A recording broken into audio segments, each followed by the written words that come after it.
Artigo 917. A cláusula constitutiva de mandato lançada no endosso confere ao endossatário o exercício dos direitos inerentes ao título, salvo restrição expressamente estatuída. Parágrafo 2º. Com a morte ou a superveniente capacidade do endossante, não perde eficácia o endosso-mandato. Parágrafo 3º. Pode o devedor opor ao endossatário do endosso-mandato somente as exceções que tiver contra o endossante. Artigo 918. A cláusula constitutiva de penhor lançada no endosso confere ao endossatário o exercício dos direitos inerentes ao título. Parágrafo 1º. O endossatário de endosso-penhor só pode endossar novamente o título na qualidade de procurador. Parágrafo 2º. Não pode o devedor opor ao endossatário do endosso penhor as exceções que tinha contra o endossante, salvo se aquele tiver agido de má-fé. Artigo 919. A aquisição de título à ordem por meio diverso do endosso tem efeito de cessão civil. Artigo 920. O endosso posterior ao vencimento produz os mesmos efeitos do anterior. Capítulo 4 do título nominativo. Artigo 921. É título nominativo emitido em favor de pessoa cujo nome conste no registro emitente. Artigo 922. Transfere-se o título nominativo mediante termo em registro do emitente, assinado pelo proprietário e pelo adquirente. Artigo 923. O título nominativo também pode ser transferido por endosso que contenha o nome do endossatário. Parágrafo 1º. A transferência mediante endosso só tem eficácia perante o emitente uma vez feita a competente averbação em seu registro, podendo o emitente exigir do endossatário que comprove a autenticidade da assinatura do endossante. Parágrafo 2º. O endossatário legitimado por série regular e ininterrupta de endossos tem o direito de obter a averbação no registro emitente, comprovada a autenticidade das assinaturas de todos os endossantes.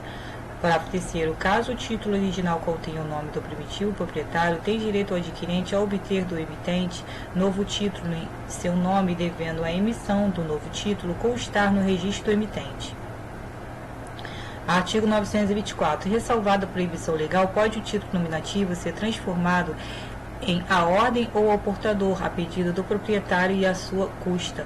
Artigo 925. Fica desonerado de responsabilidade o emitente que de boa-fé fizer a transferência pelos modos indicados nos artigos antecedentes. Artigo 926. Qualquer negócio ou medida judicial que tenha por objeto o título só produz efeito perante o emitente ou terceiros, uma vez feita a competente averbação no registro do emitente. Título 9. Da responsabilidade civil. Capítulo 1. Da obrigação de indenizar. Artigo 927. Aquele que, por ato ilícito, artigos 186 e 187, causar dano a outro e fica obrigado a repará-lo.